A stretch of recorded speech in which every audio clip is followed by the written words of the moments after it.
Hi there, James here. Hope you're having a good day and welcome to another one of my video lessons. Now, in this video lesson, I want to show you an easy way to start making up your own chord sequences or chord progressions. And this is a fancy way of saying a set of chords. And the cool thing is that when you can start to make up your own chord sequences and chord progressions, it's really easy to begin writing your own songs and your own compositions. So this is really powerful.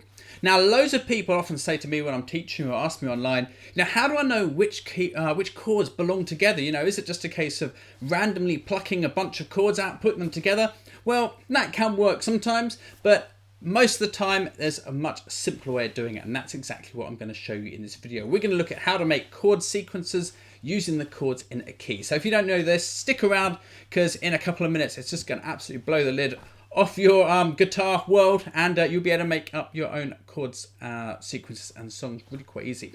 Now, this is covered in detail in my book, and my best-selling book actually, No Ball Music Theory for Guitarists. Probably the easiest way to learn 95% of the guitar music theory that you need to know. It will help you understand songs, write songs, understand scales, intervals, chords, all this stuff. It's totally easy to follow. It's written in a really easy to use way, and it's helping thousands of players around the world to nail their music theory. So check it out if you haven't already. There's a link under this video because it can really make a difference if you want to learn how to work with music. Okay, anyway, back to today's lesson. So we've got this idea of a key and a chord family, and I covered this in one of my other videos, but what I'm going to do is quickly write out the chords in a particular key, and then I'm going to show you how easy it is once you know the chords in a particular key to make a chord sequence, because it really isn't that hard. So let's choose a key. Let's work in the key of G, just because there's not really any well, you can kind of use a lot of open chords in there, so for people that don't know loads of chords, they're probably going to be able to work with this key pretty easy. Now, the chords in the key of G are G, A minor, B minor, C, D, E minor, and F sharp diminished. Now, I've written that right on the end, the F sharp diminished. We're not really going to use that one. I mean, you could if you want to, but it's very rarely used in most music. So I'm going to kind of ignore that one for now. Now let me number these chords 1 to 7. Okay, I'm going to number the first one with a 1, and we tend to use Roman numerals for this. This is normally how it's done. We'll have our 2 chord here is A minor. Our 3 chord is B minor. Our 4 chord is C major or C. Our 5 chord is D. Our 6 chord is E minor. And our diminished chord, which we're not really going to use, is our 7th chord, okay? So this can be really useful, because if you know that those chords are in the key of G and you want to write a song in the key of G, well, you're not just trying all sorts of different chords and see if they work. You've actually got a set of chords which you know are going to belong together. Now, you can add other chords in. Don't have to use every chord in the key. But this is how most popular songs are written, okay? So let's have a look at this. We've got these 6 chords, and we can say, well, we can basically put them in any order. It's up to us to decide what we like the sound of, what's going to fit our particular song. But where this is really handy is if you've got a couple of chords which you're trying to write a piece of music, and you've got 2 or 3 chords which you like, but you're not sure which other ones to try. This is really useful because you can take a couple of others from the key. So let me just grab my guitar and show you how that works. So imagine if I had I started writing a song and I had G going to E minor going to D. Let's say it was this kind of thing. G going to E minor going to D, and I was just stuck. I was looking for this magic chord to follow on, which would sort of help complete my chord sequence. Well, instead of trying every chord I know, now I've got something which I can try. I can say, well, what would it sound like if I went to A minor? I could try that one. So I could go G, E minor, D, A minor, back to G.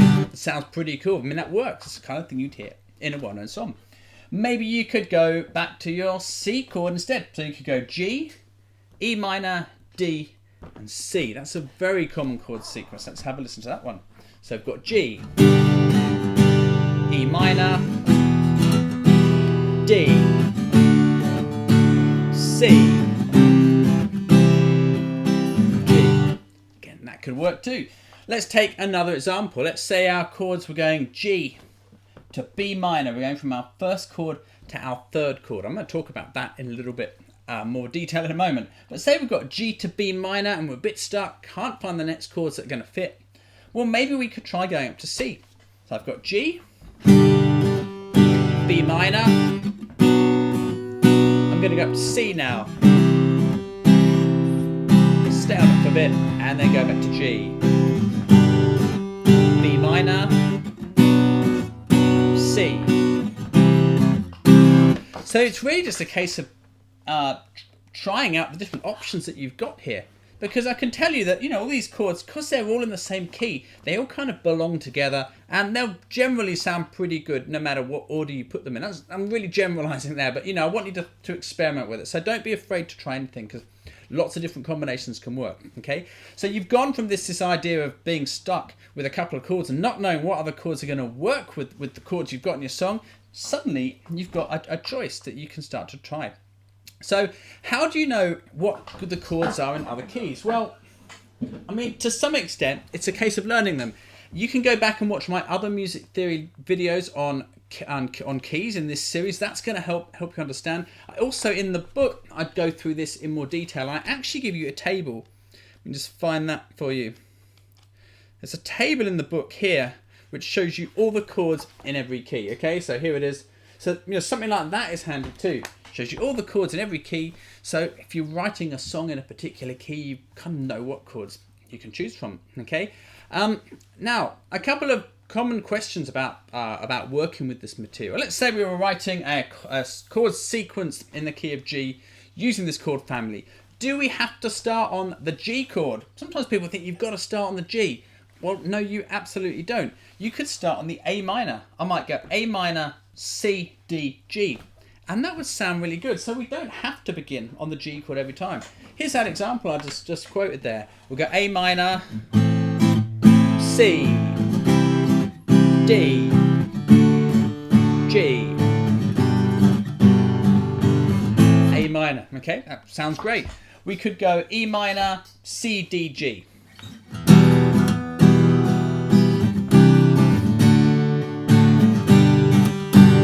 Also sounds good, you see. So those chords will all kind of work in different combinations. You don't always have to begin on the one chord. So do take this information, do experiment with it and see what you can come up with.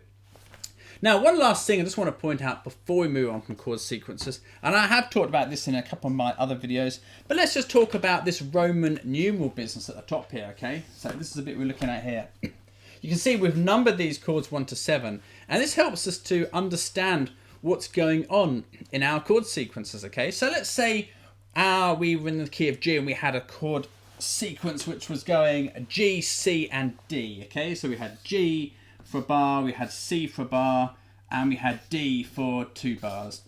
Now we could just say, well, that's just G, C and D and leave it at that. Or if we want to actually understand what's going on, we could say, well, it's going from the first chord, which is G. It's going to C, which we can see is the 4th chord. And it's going to D, which is the 5th chord. So what we've got there is the world famous 1-4-5 chord sequence. It's probably the most common chord sequence ever. And you can see how easy it is to understand this when people talk about 1-4-5 now, when you understand how the Roman numerals work. Let's say you had another chord sequence which was going E minor. Let's just say it was going E minor, G, C, D. Okay, now we could number those chords in exactly the same way. E minor is chord 6, so we could say, well, we're starting on chord 6. We're going to G, which is chord 1. We're going to C next, which is chord 4. Then we're going to D, which is chord 5. So again, it helps you to understand what these chords are doing within the key rather than just, you know, joining them up in random and hoping it works. And you'll start to recognize common patterns, common combinations of chords, and there's not that many of them. When you start to notice this, you'll start to see all sorts of similarities between different songs. So I think your homework for this video is to check out, if you've got my book, check out the table here, Noble Music Theory for Guitar. There is a link underneath this video, and in that you will find this table with all the chords in every key. There it is. That's all the 12 chords in all 12 keys, all 7 chords in all 12 keys rather. You can probably find that some other elsewhere online as well, but it is in the book. And write out the chords in the key and just practice experimenting with joining them up, because it really can make the whole process of creating your own music so much simpler. So really do get into this if this is something you're into, because it make a big difference to your playing. Anyway, that's about it for today. So a bit of stuff on building chord sequences there, understanding chord sequences, and experimenting with keys. So I hope this helps you out. Do let me know in the comments below if this is useful for you. And remember to subscribe, because I'm publishing videos like this and lick videos and all sorts of things every week. So subscribe to my channel, hitting the button below so you don't miss any of my future lessons. So in the meantime, have a great day, and I look forward to seeing you again in another one of my videos very soon. So take care, and I'll see you next time.